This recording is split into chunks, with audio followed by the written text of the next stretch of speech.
गरेश्वर मागुरमारिनि श्री श्री लक्ष्मी फुजाया मैया 22 अक्ट'बराव गाजा गोमजायै जोबनानै थांबाय। गरेश्वर मागुरमारिनि श्री श्री लक्ष्मी फुजायाव सानफ्रोमबो रोजा रोजा सुबुंफोरनि होंगो दोंगो जानायखौ नुनो मोन्दों। फुजाथिलियाव बायदि रोखोमनि मेथाइ खननाय मोसानाय, मुंदांखा मेथाइ खनगिरिफोरनि मेथाइ खननाय आरो नागारा नाम बायदि बायदि दिन्थिफुंनायखौ नुनो मोन्दों। मागुरमारिनि श्री श्री लक्ष्मी फुजायाव सानफ्रोमबो रोजा रोजा सुबुंनि होंगो दोंगो जानायखौ नुबोगासिनो दं। फुजासालियाव बिटिआर रोगाथाइ बिफाननि मावफुं सोद्रोमा रनेन्द्र नार्जारी बिथाङा नुजाथियो।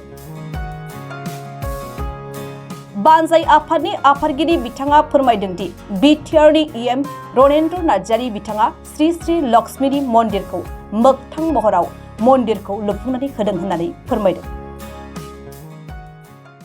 আমাৰ লক্ষী পূজা সম্পৰ্কে মই ভক্তমান ৰাইজলৈ আপোনালোকে মই নমস্কাৰ জনাইছোঁ আৰু আমাৰ যিসকল সাংবাদিক মিডিয়া বন্ধু আছে তেখেতসকললৈ মই লক্ষী পূজা উদযাপন সমিতিৰ তৰফৰ পৰা অশেষভাৱে ধন্যবাদ জ্ঞাপন কৰিছোঁ। আমাৰ 2006 চনৰ পৰা আজি আমাৰ গৈ আমি 19 বৰ্ষ আমি অতিক্ৰম কৰিবলৈ লৈছোঁ। এই বছৰ আমাৰ ৰাইজৰ সহযোগত এই অঞ্চলৰ ভক্তমান ৰাইজৰ উদ্দেশ্য লৈ পেলাই আমি 7 দিনৰ কাৰ্যসূচী আমি লৈছিলোঁ। আজি আমাৰ অন্তিম দিনৰ কাৰ্যসূচী। এই অন্তিম দিনৰ কাৰ্যসূচীত আমি ৰাইজৰ বিভিন্ন অঞ্চলৰ জাতি ধৰ্ম বৰ্ণ নিৰ্বিশেষে সকলোৰে আমি যি বিপুল সঁহাৰি পালোঁ। আমি উদযাপন সমিতিয়ে নথৈ আনন্দিত হৈছোঁ।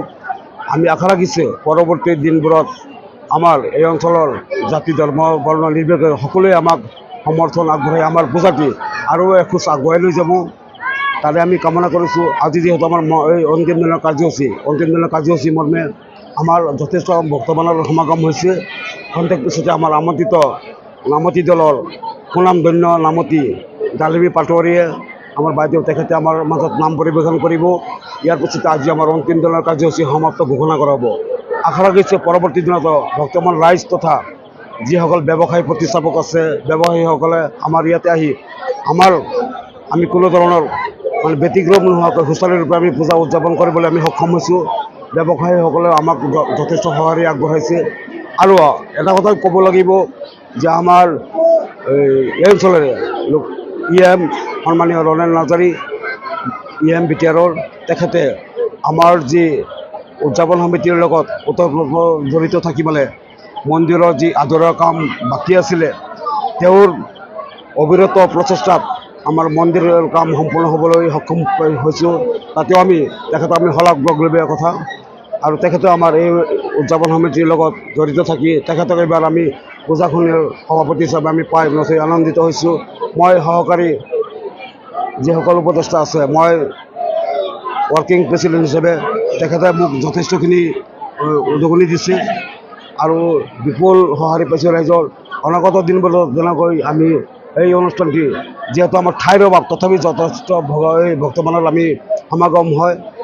সেইকাৰণে আমি বৰ্তমান ৰাইজসকলৰ বিনম্ৰভাৱে আমি আহ্বান জনাম যে আমাৰ অনুষ্ঠানত কোনো ধৰণৰ সুশৃংখল বা বিশৃংখলা সৃষ্টি নকৰি আমাৰ পূজাখন উদযাপিত হ'বলৈ গৈ আছিল।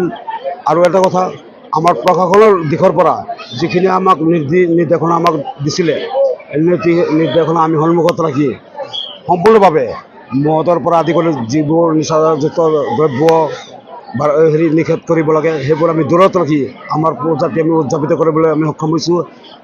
আজি 7 দিনৰ মূৰত এতিয়ালৈকে কোনো ধৰণৰ অপ্ৰীতিকৰ ঘটনা আমাৰ ইয়াতে হোৱা নাই। আমি আশা ৰাখিছোঁ সকলো ভক্তিবৃন্দই অহা দিনবোৰত আমাক তেনেধৰণৰ আজিৰ দিনৰ পৰা পিছলৈকে আমাক তেনেধৰণৰ সহায় সহযোগিতা আগবঢ়াব তাৰে কামনা কৰিছোঁ।